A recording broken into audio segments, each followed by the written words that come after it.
fun, as a bonus, I'm going to teach you how to make nut milk. You're going to be making nut milk and smoothies throughout the course, so I know a lot of you are a little bit daunted about what you're going to be making, how are you going to do the recipes. I've made them as simple as possible. Once you really know how to make a nut milk, you'll be thinking, why am I going to buy the carton milk ever again? This is so much better. I'm going to be using almonds for today's recipe, but you can use any kind of nuts that you like. Basically, the rule of thumb is that you use 1/3 of a cup of nuts to every 1 cup of water. Depending on the nut, you will need to soak the nuts. Almonds need to be soaked for 12 hours. Things like cashews and macadamias don't actually need to be soaked. But if you want to soften them and make them easier to blend, particularly if you don't have a high-speed blender, I know some of you guys are just going to be using a very normal basic blender. So I would recommend soaking your nuts for 2 hours, or you can soak them overnight if that's easier for you, whatever's easier. Nut milk literally takes 2 minutes to prepare. It is so easy. You get your soaked nuts, which you can see are soaked, and you're soaking them to get rid of the roughness the skin causes roughness on the colon.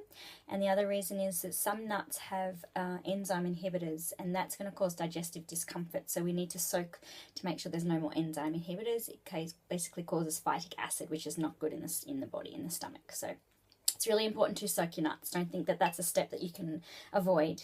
In terms of your long-term health, soaked nuts. You never ever eat almonds ever raw. Ever. Okay, so take one thing from this course, and that's the thing. Don't ever eat almonds raw or you're going to end up with cramping. And once you stop and then start again, you'll notice.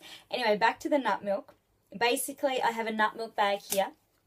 So if you don't have a nut milk bag, you can do what I did for many, many years, and that was use a piece of muslin. I got a bit of cheesecloth from Lincraft, and I took that all over the world with me and just used to get a rubber band and put it over a bowl. So I've got a bowl here, and I used to just pretty much get a rubber band, put it over the bowl, and make ghee, all the sorts of things that I was learning when I was studying Ayurvedic medicine and studying.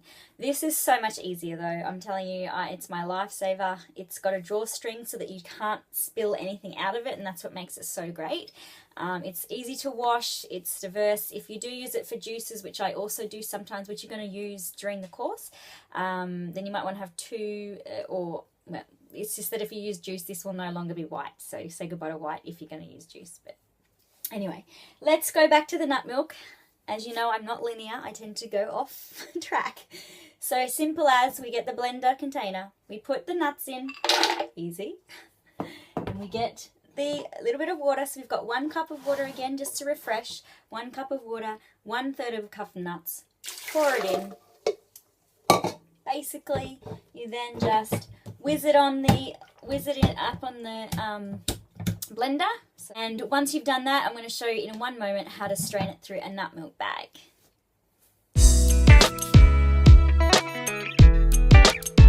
We now have our wonderful blended nut milk. You can see it's nice and blended, just looks like milk. And you're just going to pour that straight into the nut milk bag. Simple as. I'm going to show you that in a moment because I know that you can't really see very well from there, but don't worry. I'm going to show you. So it's just poured in, and then you basically just get the nut milk. If you've got the drawstring, this is why it's so much easier. And then all you do is basically get the nut milk. You just think of milking a cow, or maybe you don't even milk a cow like this. I really don't know, but it's my way of milking a cow. So you just basically squeeze and twist. So you're twisting it so that it draws the fluid, and then you just squeeze and twist. And it's fun. Kids love doing it. So if you've got kids, get them to do it. And then with the pulp, you can use that pulp for all kinds of different things. I make all sorts of cakes and things with that, with the pulp. So you can put it in the freezer and store it until you need to use it. But yeah, you can definitely use it for all kinds of nut meals. You can use it I use it for raw breads and all kinds of things. If you don't have a dehydrator, it's a little bit more challenging. But you can just basically put it in an oven and dry it out a little bit for about, 10 to 15 minutes on very, very low heat. But yeah, so that's how you make nut milk. Now, once you've got the milk, that's obviously just a very basic milk. So then what you can do is you can rinse the blender container, obviously, because it's still got all the fiber. Rinse that and then pour this back into the container.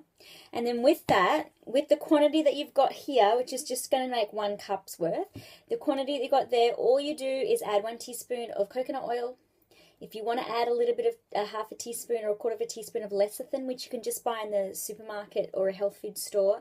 In the supermarket, it is in the health section, not the health section. Otherwise, you can just ask. Just make sure you do get the non-genetically modified version because it's soy. You can also find sunflower lecithin, but it's a little bit harder to find in Australia.